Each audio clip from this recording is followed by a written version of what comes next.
welcome to Never Met a Stranger Whispers of Wisdom. Today I have with me Miss Akira and Miss La Sierra. How you girls doing today? We're good. Thank you for coming out in the rain. Yeah. It had us, but we're here. Yes. So I met Akira in my Lyft car. Random. Random. And so, like I always say, I meet a lot of my guests in my Lyft car, and they're usually a stranger. So we just got to talking, and she was telling me that she went to LA with your journalism. You practicing, you in school for journalism at UWM. And I just thought that was so amazing that she went to LA to look at the fires. They did like reporting with the fires. And so tell me a little bit about you first, Akira, just a little bit about your background, and then we'll go into how La Sierra came along. That's her best friend, you guys. And she said, well, she does the same thing and she come with me. And I said, of course she can. So that's why I have two guests today, which is nice. So yes. Akira, give me a little bit about your background here. So I'm from Milwaukee, born and raised. I'm 22, come from a family of women, 3. It's me, my sister, and my mom. Oh, I have a dog named Quinn. So he's the only boy that's allowed with us. Yeah. Same as me. The high school, the elementary school I went to was St. Peter Emmanuel, but I also went to a high school called Dr. Howard Fuller Collegiate Academy, which some people might know about that. Yes, I went there. I went there, and yeah, I am now a junior at UWM studying journalism to become a news anchor at one of these stations. Yeah. That is so nice. And you said you wanted to be an actor. Yes, I wanted to be an actor and a lawyer. I want to be a lot of things. I just know, I want to be a front in the media and stuff like that. But journalism caught me. Nice. All right, let's see. Am I pronouncing it right? Yeah, you can just say Sierra, though. Okay, yeah. Okay. Basically the same as her. Okay. I am 20 years old. I'm a junior at UWM. I went to St. Peter Emmanuel with her, but I went to Vincent first for high school, and then I went to Milwaukee Lutheran. I come from a 2-parent household. Okay. No, it's a little rare, but yeah, I come from that. Nice. Siblings? Yeah, it's 6 of us. It's 6 of you guys. Yeah. And so your mom and dad, they're still together? Yeah. Nice. Okay. So that's maybe something we could talk about as far as your views maybe on future relationships. Yeah. Because she came from all women. It's just as I did. My grandfather raised me, but I came from, it was just me, my mom, and my sister. And then you still have both your parents, and you have a large family with 5 siblings. So maybe we can touch on that just to see the difference, how we think, futuristically. Okay, so you guys tell me, I want to know, and the viewers, I'm sure they want to know, did you go to LA as well? No. You didn't go. So when we were talking in the Lyft car, you were telling me that you went and they paid for everything for you, right? Yeah, so the school provided money, provided, only thing we have to bring was spending money and stuff for food and everything. Okay. They provided the money, they provided everything with that, the plane tickets, the rental car and everything. We went down there, it was 8 of us that got selected to interview with just random people around LA.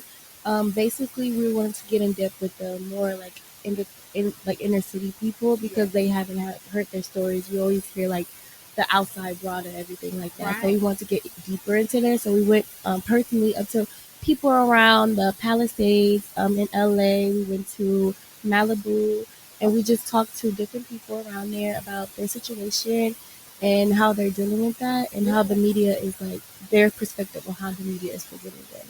And we got a couple views and everything like that. It's coming out. I'm not going to tell you a little bit because we got a big old story coming out with that. Okay. So it's going to come. So you can't tell me. Not too much because they're just going to be spoiling it and they don't want to do that. But we got to have. They're not going to say much. Yes. But it's going to be a little bit of it. Just the different places we went to. I'm going to just say this. We talked to the sheriff. We talked to the CEO of the forestry with the inmates and everything like that. We talked to them. The But yeah, and we talk to a lot of homeless people and just rich people as well. It's just a big variety of people we talk to and different perspectives. Yeah. And I'm just excited for you guys to like see what's coming on. So when is it gonna come on? So at the end of May. So school semester is in May. So everything will be finished because we have another story that we're gonna collaborate with for North Carolina fires. That just like recently happened. So we're gonna go down there and then do some reporting over there, and then we're gonna collaborate it together. So awesome. Yeah. So we should be done in May, like in the May. Everything. Nice. Let me ask you this. So when you went there, can you tell me how it looked? Like we saw it on TV. Yeah. So you actually went there and you saw how the LA fires like just tore up the cities and the homes and things like that. What kind of feeling did you have when you were there, and what did it actually look like up in person and close? When I got there, at first we were driving past. The whole area was filled with army. Like it was like combat. Everything was blocked off. We had to have our guest pass or press pass to have with us to get even into the neighborhood. Because it was just like strictly army. The National Guard was there. Oh, wow. Everything. It was a lot going on. Everything was just shut down basically. So we was going through there. All we was seeing was just like bird houses all around. It was really like devastating because all these families have lost their homes and everything like that. You would see people.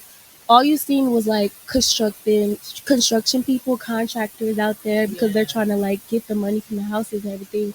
A lot of insurance signs, a lot of help ministry people out there. Yeah. So you don't really see a lot of the people because they had to evacuate, and we saw a couple people coming back to their homes and just standing out there. We talked to them about it.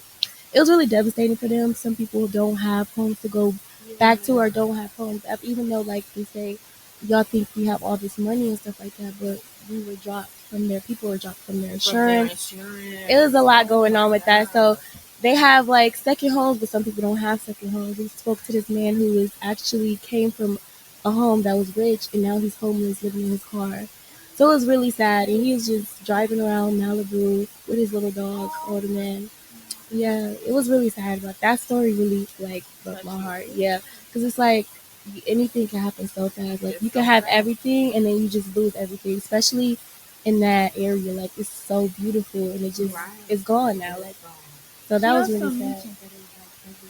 It was weird because it was like the fire was hitting like every other house. It was a house that was beautiful and big, and then another house it was just burned down, completely burnt down. And I was like, that's so like weird. So what do you think that was just like the wind? I mean, because they were having strong winds. Right. They did say they was having strong winds before the fire happened. So probably that the strong winds like contributed to it bouncing different places. But it was one point where I looked over we was on the mountain. I looked over the whole neighborhood. It just burned down, like rows and rows of neighborhood grocery stores. You can see the aisles in the grocery stores just burnt down. It was really sad. And then the air quality there is like really bad. So it's still bad. When did you go there? We went there the 25th of April, I believe. We went there the 24th through the 28th. I'm not in April, February. I said April. We leave in April for that. February 24th through the 28th. We were there that whole week. And when we went there, it was like, because I think the fires happened in the beginning of January. I think it happened January 7th. And then we went there February 24th to the 28th, and it was still bad air quality there. We woke up one morning, all we smelled was burnt rubber. Yes, it was really bad. So did you have to wear something? I know you had to wear something special, but just besides the mask. Yeah, we had to wear like the K5 mask or Flickr mask or something like that. It was really big. It was like around here, and I even like when I was down there, I have bad allergies naturally, but when I went down there, it was really terrible because of like the air quality and everything. Yeah. So it was like how people can live like that. I don't know. It's really crazy. So So let me ask both of you guys. So what made you want to go into journalism? Like you just like did you were you on the debate team? Did you just like to talk? Actually, I also never seen myself as like a regular girl. I always see myself as like an actor. Girl, like somebody in the entertainment business, like because I also love music. Yeah, but I'm like really good at writing. Yeah, so I was always gonna do something with writing, and my dad's like, you should just do something simple like English teaching, so that if that doesn't work out, you have something to fall back on. Right. But then I came here, and she was like, "Oh, I don't even like." Not to be like I don't like kids, but like me and with teaching, it just wouldn't have worked out. So then she knew I didn't like that, and then she told me her major, and I'm like, oh wow, they really don't promote like majors like that. You don't really hear people walking around saying, oh, I'm a journalist, I like journalism. Right. And then I seen this, it was like a reality TV show where she was super young, like interning for Vogue, and like she was like doing a whole bunch of stuff. Yeah. And I was like, wow, that was really fun. Okay. So really, that show and then her obviously inspired me to change it to journalism. So nice. So that's something that high schoolers can try to figure. They're trying to figure their way through and what they want to do. So these are some good ideas. Yeah. For students who, like they're on the debate team or like talk. Like you said, you wanted to be a lawyer, so you knew you wanted to, talk and things like that. So, okay, you guys, you say you're 22 and you're 20. So, did you actually meet at college, or did you meet in middle school? We met in middle school. We've been best friends since middle school. Really? Yeah. And then we went to different high schools, but then we got back in touch in college. We met literally in the elevator. We still was friends. We was. You gonna be best friends? Now you not no more. Okay, yeah. It was like 1 year where like the end of our senior year. So a few months. We didn't talk for a few months. Okay, a few months. Yeah. And then we got back in touch. We went I met like in the elevator. Yeah. We was in the elevator. I said, Sierra. Pitch me. She just pitched I pitched her in the elevator. I was like, what you doing here? At UW? Yeah. Oh, nice. I really didn't even know you guys were going to be going to the same time. No. Because I never planned to go to school in Milwaukee. Okay. Mm-hmm. And so I like applied last minute because I'm like, no, I just want to do something. We both never wanted to. I didn't want to go. Yeah, I didn't want to be in Jackson State. Okay. Yeah. And I don't know where I went to. I just went to go somewhere else. And then my dad was like, it just gave, I couldn't leave. I couldn't like really. Yeah. Just wanted to stay here. And then he says last minute, like in August, you could have went somewhere else. I'm like, yeah, really? Now that you say that. But then I had planned to go to Marquette. Okay. Got accepted and everything. But they told me like, oh, you can't apply for scholarships until like next semester. So I would have had to pay that full tuition. And then no, I wouldn't. So did you guys get scholarships for UW in Milwaukee? Yeah, that's why I stayed in Milwaukee. I did not want to go. I had my mindset on going to a HBCU. Right. I had applied to different HBCUs and everything like that. I wanted their scholarships, but just because based off their funding, it's really hard to get scholarships from HBCUs. Really? Yeah, it was really hard doing my senior year to get scholarships. I was on the phone for like hours with Jackson State talking to financial aid trying to get that. It was really hard to get scholarships with that. Basically, probably because of how the society is, it's like funding a lot of HBCUs. So it was really hard. I was disappointed when I didn't get a chance to go, but then I got into the program called All in Milwaukee, and they gave me an opportunity to choose any school in Milwaukee, and they'll pay for it for like 4 years. They put like $2,000 on it. So I was like, okay, I'll just do this. And I was going to do it for just 2 years. Right. But I ended up just falling in love with UW and the program, so I just did it.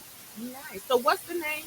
Say the name of the All in Milwaukee. That's where Dr. Howard Fuller Collegiate Academy, the high school, introduced me to that program. All in Milwaukee. Nice, nice. So we were talking about that because my grandson is going there. Yes. So I'm excited that you love the school. I love the school. It gave me a lot of opportunities there. Yes. Nice.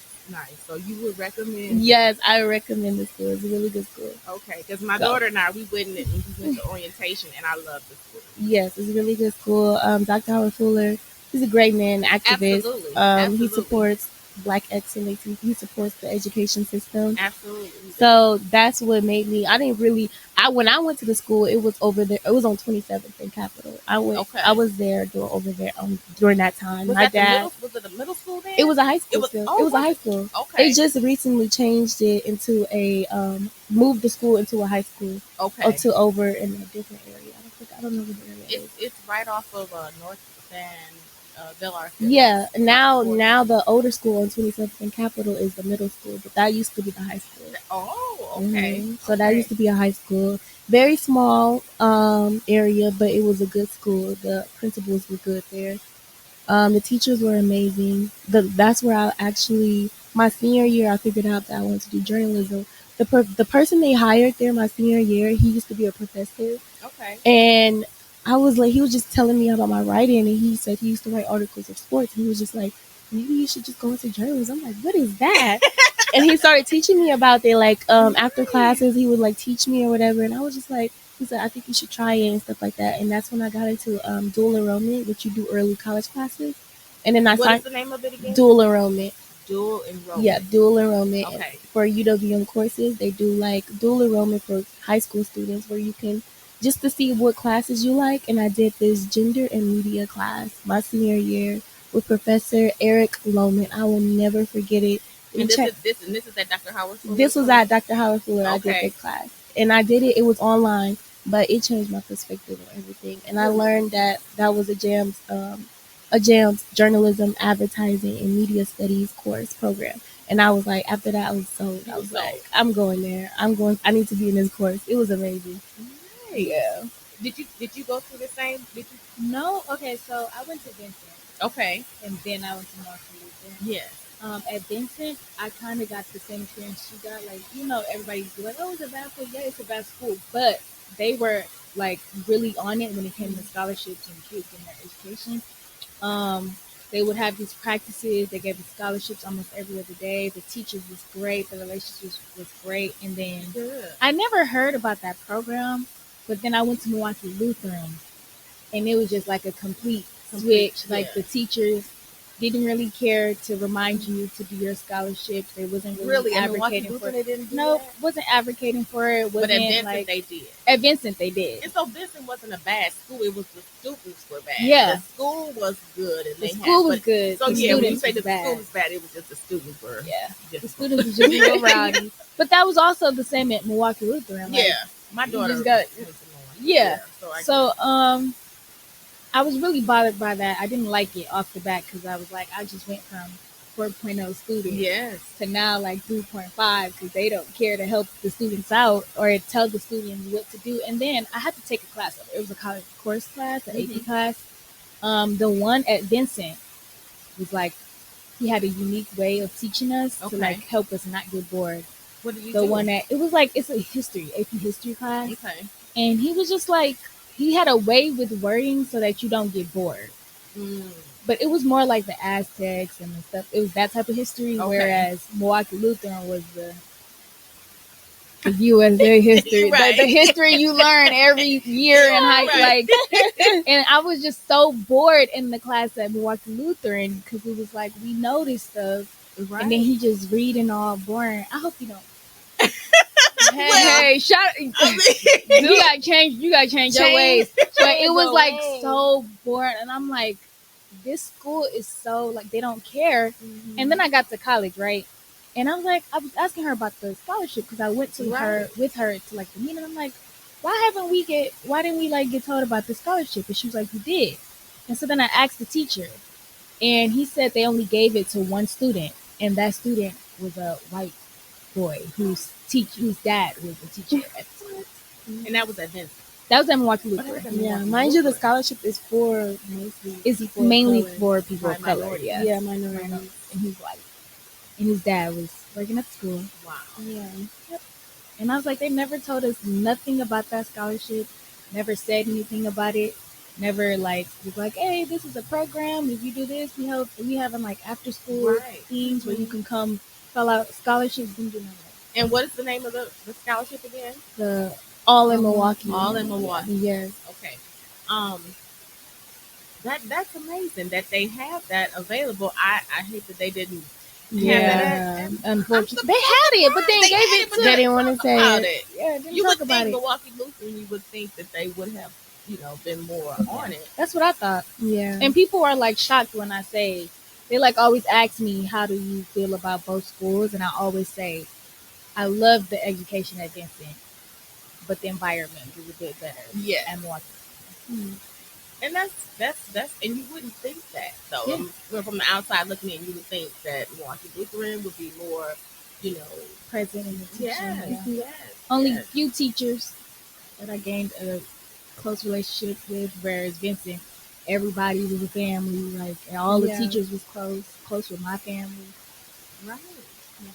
Yeah. So, what advice would you guys give separately to high schoolers that are looking to get into journalism? What advice? Any advice that you would like to give them? Journalism is just not like just one thing. It's so many broad. things. It's very broad. You can do so many things with it. So don't think like, oh, I have to write. I have to do this. I don't like writing. I don't prefer writing. I will do it, but I like to talk. I like to interview people. I like to record videos. It has videography. You can do behind the scenes. It's studio production. It's so many different areas in journalism you can do. It's not just all about writing. That's the advice I have is just like go out there, experience those things, and just try to dip your toe in there. It's not as bad as people think. It's not all the writing and stuff like that. Right. It's so much more than that. You get to travel. You get to speak to new people. It's really fun, actually. And you can travel for free. Travel for free, guys. Travel for free. People pay for your trips just for it to interview people, you know? It's also tied to advertising and media. Yes, so you just don't get a degree for journalism. You get it for advertising media. And media. Like, yeah, you can get in PR stuff, communications. You can get it through, like, social media stuff. Media studies, you get it like a podcast if you want to on your own podcast, start like media studies. Media studies. So that all goes together with the media studies, the journalism, and all of that. It's like kind of connected all together. So that's good to know. Yeah, that's good to know because a lot of them wouldn't know that. I didn't know. So you're telling me I didn't know. That's amazing. I also would like to ask. Sorry if I'm talking. No, go ahead. But she go to MATP, right? Their journalism program, like all of the production program, is like amazing. Really? Yeah, we both got the opportunity to like be one of their reporters for their news because they work with PBS News and they get a student section. Shout out to MATC now. Yeah, MATC. I used to go to MATC. Yeah, and I was just there today, and I was kind of like shocked by how much equipment they was provided, that they were learning, how hands on it was. We don't get none of that at UWM. And I kept reminding them, they're like, oh, you would think they would. No, just writing, just teaching and writing. But there at MATC was like hands-on, like putting us in front of the camera, making us report, making us interview. More technical. More experience. Yeah. Like actually teaching you hands-on what you would be doing. Whereas at UWM, they just teaching you how to write. Yeah. They teach a lot of standard English, teach a lot of writing. They teach the basics of writing in journalism. But it's like it's more to that though. We have to get out and like figure out the different aspects of journalism by getting in touch with people, making connections. That's when you realize like there is so much more to journalism. MATC definitely had all the technical things there. You had to be up front. It made me feel like I was a real journalist at the time. But I also brought in like the basic training of just like the standard English or just like the writing skills with that. So it was a good combination. I just wish UWM had it. They did have it before. Okay. They did, but the funding went down for it. Oh, really? So yeah, they don't have it anymore. So was it a program that you guys went over to MATC to do, or did you just go visit and they just let you in? How did that work? So I found out about the MATC now from one of my professors. She put an email out talking about, because they wanted some journalism students. They needed some anchors and everything. So she announced it in class and I was like, okay.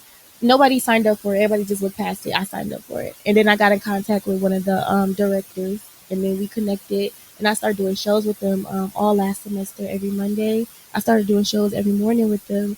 And then this semester was coming up. I couldn't do it. But I had somebody else. I was like, my best friend's a journalist. She can do it. So she got connected with them. And then now she's doing it now and everything like that. But it was from just like, sometimes they send out, MATC will come to us like, hey, do you have any journalists and stuff like that? Can you help us out? And they'll be like, yeah, I'll send it out like in the Canvas to see if they can do it. A lot of people don't really do it. I just signed up for it. I'm like, look, this is a good experience. A lot of people. Right, that's so good. Yeah. That is so good. Yeah, it was really fun. And I know why a lot of UWM kids didn't sign up for it because they're writers.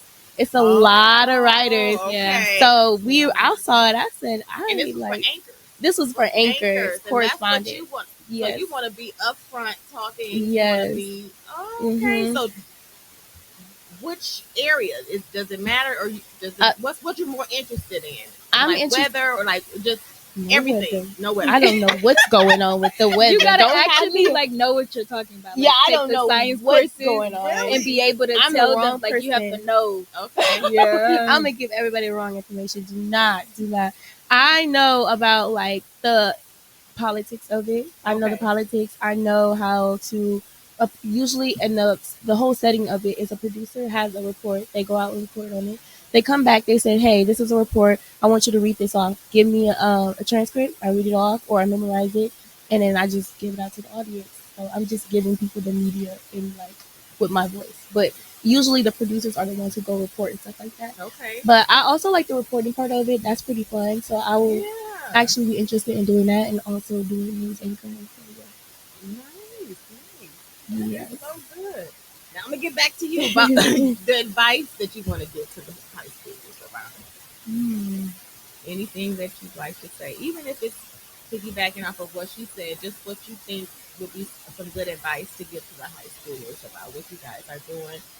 Just in case somebody's watching, a parent could be watching and telling their kids, I just want to help as many people as I can. So that's what the podcast is about. It's just telling your stories and just trying to help others, to get information out. I feel like with journalism, you kind of don't get told the next step fully. Where I feel like we wasn't really told, the next step is you do this, and that. It's like a doctor, you finish your school, you become a doctor. But like journalism, they don't really, they leave out the parts of, okay, how do I get to be this person on TV? And so it makes you think like, oh, I don't know what the next step is, or you feel rushed. And I would say just have patience. Because I know just a couple of weeks ago, I was like, oh, I don't have no experience. Like, how you going to get a job with no experience? Right. And then this role, the MATC role, came. Everything lined up. Yeah. It's very spontaneous. Yeah. It's very spontaneous. Just be patient. Yeah. It'll happen. Yeah. So let's get back to family. I just want to touch on it because that was interesting that you guys are best friends and you came from a house of just all women and you came from a home with a small, just you and your sister. Yeah. Just like it's just me and my sister. And then you came from a home with 6 of you guys. And then a mother and a father in the home, still married. So I'm just wondering, what are your views maybe on futuristic like relationships? Maybe just I'm just trying to see the difference because of usually how we're raised and what we're around. Usually our views kind of tend to mold from what we were raised on. So I'm just trying to see. You'd be shocked, but our views is literally the opposite. You think it's the opposite? Our views on relationships? Y'all wouldn't win the game if you played the game. Relationships, like dating relationships. Y'all wouldn't win the game. Dating or just cut her mic up. No. Dating relationships? Yeah. Well, what's the obvious? The man's supposed to cater. Yeah, the man. Well, maybe ask us a question first, and then we'll see if you have the same answer. Well, as far as what's your outlook on dating and the end result? I'll say it like that. Oh yeah, marriage. We want to get married. Yeah, marriage. We believe in marriage. My family, even though I come from a single parent home, my mother was big on. She always used to tell me, "You will find your husband in college, Kira. You will find your husband in college, Kira. Just wait." She always told me this all my life, so I always think in my head like, "Okay, well, I'm going through college. I'm gonna find my husband. Eventually, I'm gonna meet him. I'm still a junior, so I'm gonna meet him." Actually, I don't know. Husband, come on here. Ready to get married. But she always told me like I would meet my husband in college. She was big on finding a husband and then having kids. She didn't want me to repeat the cycle with that. And I always had that in my head. So even though I came from like a single parent home, she embedded that in me. So it was like a natural thing. So yeah. That's the same. My family, hers too. She didn't mention it, but hers too. We're like we believe in God. Yes. We're big Absolutely. on our relationship with God. Yes. Absolutely. So obviously, marriage is like, because I'm Yeah. waiting for marriage. Yeah. Which is like, it's not like, but yeah. So marriage is a big thing in our Yes. family. As far as like dating, I feel like dating, they kind of confuse talking with dating. And they don't understand it's kind of the same thing. It's like you dating this person, getting to know them, leading up to the relationship, and then the relationship leads up to marriage. Right. But girl, then that's the same. Yeah. Yeah. So I'm glad we're on the same page. I love it. I don't know what she was talking about. I'm like, girl. I love it. I love it. So nice. I just wanted to touch on that because because you guys are younger, you're 22 and you're 20. Mhm. I'm in my 50s, so I'm out here in the baby. It's different for me. But so I was just wondering what you guys, thought about it and what was your views on it. So it's basically the Dating to same. marry, Mhm. The same. Yeah. Dating to marry, for sure. Yeah, well, good. Well, we can close up, and I want if there's anything else you'd like to say, but I do want you guys, each of you, to just give a word of wisdom, a whisper of wisdom that you would give to everyone. It could be anything that you would like to say. This is for my high school students. Stay encouraged.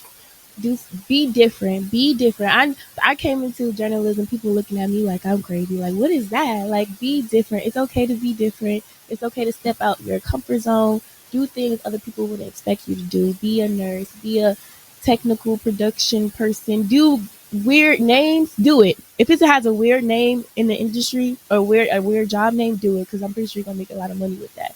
But just do it. Like, don't be scared to step out your comfort zone. If you find something that you're interested in, keep going with that. Keep going, do your hard work with it, and then eventually you will become successful. That's a great advice because yes, I'm spoiling it. On the LA fire thing, Yes. the Spoil event, it. they were just mainly talking about like, oh, we should focus on the fires. Like, look at how she was the one that was actually like, oh, we should talk to the inmates. And she got that interview, and she talked to whoever she talked to. She got it. Yes, she got them there. Yeah, You're gonna be. You're gonna be. Both of you guys are gonna be. Do something different. I don't care. I'm weird. Do something weird because the weird make you money. I'm telling y'all. Do it weird. Do it. You go get that money on.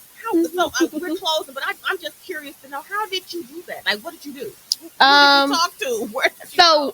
Persistent. Oh my gosh. Okay, go ahead. We So don't have to close. I was Tell like, the when they story 'cause told I us, wanna know it. when they first told us about this assignment, it's like, okay, you have to find people and stuff. I'm like, okay. So everybody choosing all these other people. I'm like, y'all, like, I'm very quiet in class. Like, I like to focus. I'm not gonna tell you what I'm doing. When I'm pop out with it, you gonna see it. So I'm doing it.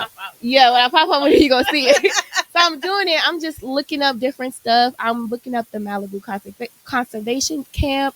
I got a contact with a former inmate that fell apart, but you don't give up. You keep going. So I kept researching. Now we researched the CEO of forestry camp for like incarcerated people and everything like that. How did you reach out? Like email? I found them on LinkedIn, and it was very hard to connect with them because Inmates you found on LinkedIn? No, the CEO on LinkedIn. Oh, okay. Not the inmates. Not the inmates. It's a program. It's a program. It's It's a program. Okay, It's a okay, program. that you have to go through. That's why I'm like, okay, how did you I found the get CEO. Okay, So got you. I'm emailing him. I'm doing all this. I'm LinkedIning him. No response. He's very like, he got verified, and he was having so much media like footage and media on him, publicity, that it was very hard to connect with him. He had interviews with CNN. He had interviews with Shaq. He had interviews with Shannon. It was so hard to get in. I said, yes. I was like, I cannot get in contact with him. Like, I cannot get it. I need. You just kept going. I was like, I need You were this. persistent. Yes, I was persistent. I was like, I need him. I need him. I need him. And then his name was Royal Rammy. Shout out Chief Royal Rammy. Shout out to you. Thank you for that interview. And I was like, I need this interview. Like, yes, I need this interview. So I'm going back and forth emailing. And then I was searching, and I looked and found, I went on their website, and I was looking at all the workers there. And I found out who was the media person for that, the PR person. I contacted her. Shout out to Carrie. Thank you, girl. I emailed her. I was like, I sent the whole paragraph on my story and everything like that. That's a word of advice. Make sure you put so much sentimental in it, like they can't overlook it. Like I put in my back. Yes. Good advice. Be sentimental. Don't just be a basic. Hey, can I? No, they want you to put your heart and soul in it because it's gonna. They're not gonna look past it. They're gonna look at it like this caught my eye. So I made sure it had that in there. Good and then she emailed me back like, "Hi, I think this will be a great opportunity." Boom. Told her when I'm coming to LA. Got it booked up. Met up there where he was at. Did an interview on camera. Went well. So yeah. Stay persistent, guys. It took a lot. It took me 2 days to get that. Keep going. Yes. Keep going. I love that story. Yes. That was my first. I cried after I got it. I said, no, I didn't. Just booked him. Like, it was really good. I'm telling y'all, stay persistent, stay patient, but keep going. Like, even if it feels annoying, it's not annoying to them. They love that. They want to see that. They want to see that you're serious about what you do. That is so nice. Yeah. Look, is there anything else that you would like to say? Probably for the college students, one, be patient. Yeah. Well, not one, be patient. One, give it to God.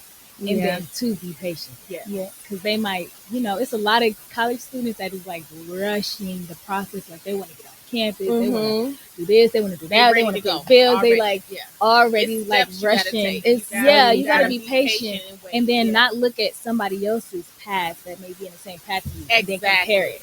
Because we in different paths. Everybody has but that don't mean that don't mean I'm supposed to compare my path with her path. Yes. I can look to her for help, which I love. I'm glad that we both in the same position. Guys' friendship because you can bounce off of each other ideas and there's no competition. It's just both of you want each other to win, and that's how it's supposed to be. It's not supposed to be a competition. So that's so amazing. Exactly. And then what do you look like making it a competition with somebody else? Right. We need as much as us out there. Yeah, they do that. They don't want you to do better than them. They may applaud you, but they don't want you to do. And it's not that you're doing better than them. Like you said, you're just on a different path. Yeah. And so your path is on different levels. On different levels. It's like everybody's path is not the same. Everybody is totally You don't know where y'all different. would end up. You don't know if they're going on their path and you trying to rush to beat up with them. You might not even be in the same spot as them. Yeah. Exactly. It may be you might be taken to a whole nother country. You never know. But you're too busy trying to figure out and catch up with or try to do what they're doing that you're missing your own blessings and your own path. So that's some good advice. So so you guys have your own podcast. Yes. It's the MMA. What is it called, honey? Minority Media Association. We basically cover the minority news because a lot of minorities don't get covered in the news. So whatever we feel like needs to be a bigger picture, we kind of put it out there. Nice. Yeah. Absolutely. Yes. So you were talking about missing children. Yes, we do. We focus on. So we did a project. Yeah. I was not in this class, so it was a class that happened last semester. That was called Missing People in Milwaukee, Missing Black People in Milwaukee. The class did a whole project, investigated different people in Milwaukee that were missing. They talked to the Milwaukee Police Department, and then we were just collaborating with our podcast. And we found out about this information from the professor who was the head of MMA, who was like the person who's supposed to, like, you're always supposed to have a professor. So the podcast, I don't mean to cut you off. So the podcast that you guys are doing is through UWM. It's through UWM. Yes. Okay. So the podcast is through UWM. So the professor came and told us about this project, and we were like, this is very interesting. Like and its connection to us, like we're a Minority Media Association. Yeah. So we're like, maybe we should do a panel. So we had this like just up in the air and stuff like that. And then next semester came, and we just put it into the works. We started picking the people on the panel who we were going to choose. We started making phone calls. We started getting a connection with the students that did this project. Okay. We had somebody who come in, Caleb, to be a part of MMA because he had such a touchy relationship with this. He was very personal with this. Yeah. Shout out to Caleb. He's very good. So he came in and we started just talking about things, and then the panel was set up. The panel happened February 16th, I believe. And Black History Month. So this past February. February. Okay. It happened February 16th. And then the panel was with Tori Lowe, who is like an investigative reporter who grew out in Milwaukee. He came. Shout out to Tori. Thank you for coming. we had a former detective who worked with the Milwaukee Police Department. He's also now a professor at UWM in the criminal justice area. Yeah, he teaches the class there. Okay. And he also brought his wife, who is she's a psychologist, right? Yeah, She's a therapist. Okay. Yeah, for One mental, of them. One of the other. For mental health. for mental health. Okay. So that was a plus. We didn't even know she was coming. We but that didn't was even a plus. know, and she was just sitting there. I was like, what? Get over here. Come sit over here. And then we had the students. We had Sharmika, we had Caleb, and we had Cal. Yeah, Kale. We had Cal. And so all you guys were on the panel. They were all. We on the were panel. the hosts. We were the hosts. You were the host. Yeah. Okay. So and then we introduced everything, and then the conversation. We gave them like a couple questions. We gave them a couple questions, but they kind of like went on their The flow own was tangent. so good. We made sure to have like a poster, like a presentation in the background, like describing the people that's missing, because the whole purpose was to again advocate for missing people. Because they're not really showing. Were they all children or were they? It was really all over children, adults, elders. And this is all in Milwaukee. Everyone in Milwaukee, every single one in Milwaukee, And it's they're the whole missing. list. Yes, we can send you the link to the project they did. It's everything. And I will post it on my every single missing person in Milwaukee is on there, and it's like it's going unnoticed. Like, why isn't this? It was from years ago, like 1990s and stuff like that. It's been missing since then. Why is it not out there? And come to find out, it's only one detective on all of these cases in Milwaukee. Really? And the missing person cases in Milwaukee district is only one detective. Are you serious? Mm-hmm. Only one.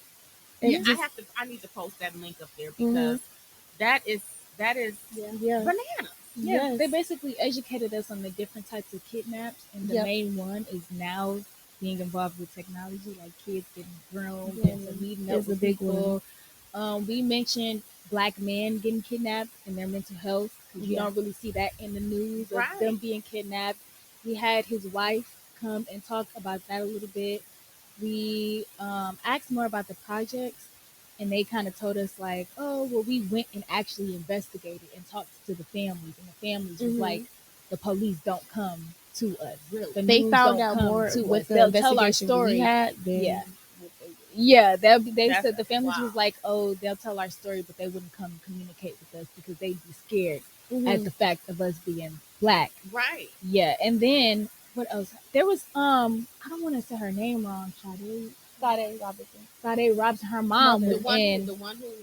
Yeah. Okay. Her mom was there. She wasn't there, but we had like a Zoom that they can enter. Yeah. And she came through there, and she was kind of like advocating because they have this program, and I think the executive producer of that program was there instead. And we gave her a chance to speak and like talk about the program, and they like advocate for girls who's going through anything, like families whose kids have gone missing. It was just and then we had the news there. And then we gave the floor open for anybody to spread their testimony. And someone was mentioning that she was sex trafficked, born into sex traffic, and then here in Milwaukee, it was a young lady that was here in Milwaukee that talked about being sex trafficked in Milwaukee. And she was born into it. And it was kind of because like she like was on this live stream, and she accidentally fell asleep, and when she woke up, it was like 6,000 people in there. And she ended up meeting some people, and later on she found out that they was a part of that stream, and they was like weirdos, and she was kidnapped, and she was sex trafficked, and now she's like popular, so she gets followed a lot, and they keep trying to like get her back because she's popular in the dark web. So she gets followed. It's constantly people trying to like get to know her, to try to get her to get back into it. And then another story in Milwaukee. She said it's like a big organization. People don't even know about it. And then another story she had was that when she was younger, this janitor that worked at her elementary followed her to her high school and worked at her high school. And she kept telling people about him, like, oh, she feels weird. And he kidnapped her and had her in his attic for 3 months. What? Yeah. In Milwaukee. In Milwaukee. Didn't hear nothing about this. We didn't hear anything about this. Didn't hear nothing about this. And Tori Lowe actually helped her find her sister. Her sister was kidnapped, and he helped find the sister, and the sister unfortunately passed. But the police didn't even help her. Nobody helped her. They murdered her? Yeah. Yeah. Her body was found in the Her park, sister was, right? yeah. And all of this happens in Milwaukee. Yeah. Yep. Everything. Okay, I definitely need the link up there because we have so many young women and men. And everybody needs to know what's going on. Like this is shocking. Yeah. Like I see it in the grocery stores, you know, the missing. But what you guys are saying is that it's a whole ring Yeah. of people that are doing this to these children, and they have a whole organization where this is what they do. Yeah. Grown people too. Grown, yeah. Boys are starting to become the target that's more. more the target. Young men. Young men. Tori Lowe had mentioned recently that now it's young boys being kidnapped. Being kidnapped. Yeah. And so, did he say like, are they getting them from school, from off the bus stops, just like the malls? Like, where are they going? Social media. Social media. He mainly said it was social media. So they're getting so they groomed. pretending as far as there's someone else, and then they. Yeah. And sometimes the police will like write stuff off as, oh, they ran away because one time the kid was at a cousin's house and they didn't know, or she was at a family member house. So because of that one time, when that same kid actually went missing, they would put it in the reports and be like it's a Or the kidnapper would kidnap the kid for one time and then bring him back. Like that, they would bring him back. It's like a method, like cat and play, like the cat and dog. Yeah. They will bring him back and they was like, oh, because they gonna report it as a runaway. It's that little phrase right there and put it on the person. It's bad because no, this person got kidnapped. Right. It's not a runaway child. Exactly. She was kidnapped and brought back. It's so when they label it as a runaway, the police are just gonna be like, oh, she runs away all the time. They just brush it off. Put it in the record. And until finally they get her. Yeah. Yeah, but then they also made it a habit of where families would be scared to give them full information. So because of those families not giving them full information, they made it a habit to like not really investigate. Yeah. Wow. Yeah. Wow. So listen, we have to protect our children in every way possible. And the internet and social media is just, you know, that's what the children are on now. So it's like, how do you really protect them when they have their phones? I mean, we can block certain things, but how do you really regulate it enough where they're safe? What do you have any? What did they say? What did one thing that I heard somebody say was like the government has control over this. They are able to control what are able to be accessed or not, like age limit, age requirement. Even if like there's ways for them to not do that. It's too much technology in here for these kids to have so much access to it. It's so much access where they can't. There's no prohibits. Like it's a way to have requirements for things for them not to get in there. We're smart. We know what to do. They just don't do it. They make it just free for everybody to have access to it, and that's not the case. It shouldn't be like that. So I heard somebody say that, and I agreed. I was like, yeah, that's definitely something that should be talked about more in the government and politics. Is about how much access children have to social media and the internet. Right. So let's go to the root of it. As far as in the homes, in the family, what advice do you guys think or heard that the families can do, the parents can do to regulate this? Because if this is happening like this, you guys, we got to fix it. It has to be some way to protect our children. And I have grandchildren, so I want to know myself because I have, you know, older grandchildren that are always on social media. And so, you know. For me, it was more like my family didn't allow none of us to have phones until we was like 7th grade, 8th grade. And then by then it was already instilled in us to know, you know better. So it was more so like I wouldn't say scared, because obviously when you were a kid, you're like, okay, I know better. I'm scared to like get in trouble. Right. But then as I grew up, it was more like a respect thing. It was kind of like, why would I even put myself in that situation when I know the questions that's going to be asked? Right. I know that I know my parents will look at it like, now you know you was taught not to do that. I wouldn't want to disrespect them. I don't know. I guess it's just like the way I was raised. And I think another thing is media literacy, which is not taught in education. It's not really taught. Kids who don't have that, the parent figure who grew up in the streets, they don't have that. They don't have parents to tell them stuff like that.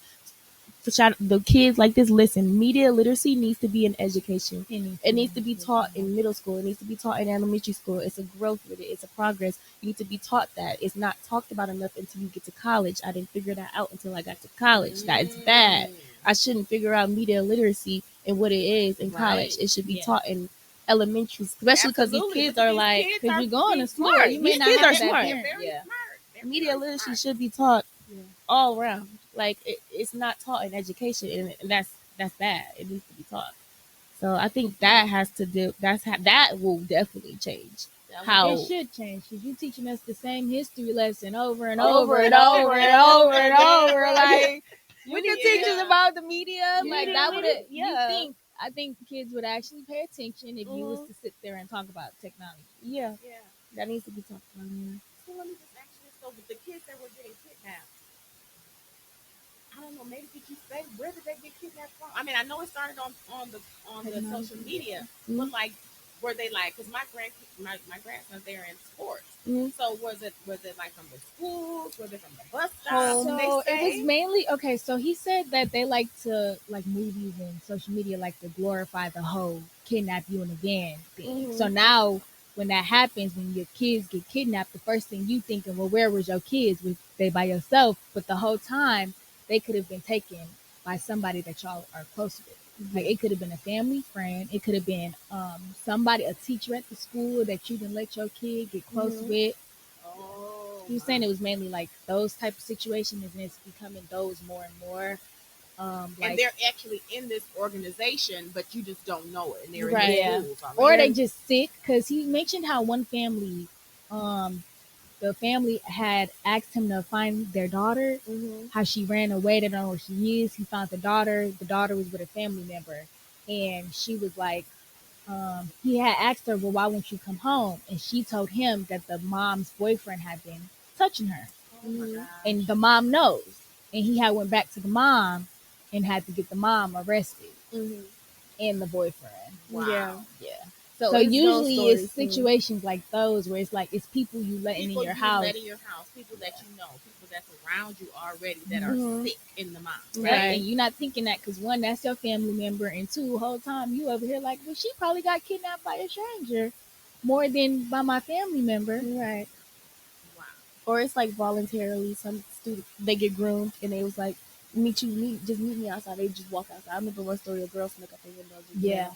Met the boy, went in the car, and just drove off. Found him in like Indiana or something, laying in the bed. Across the, I don't want to say across the country, but she was in a whole completely different state. Indiana, she found out they was in Indiana. He went to jail, and it was just like, what? Like she voluntarily went, but he groomed her to be like that.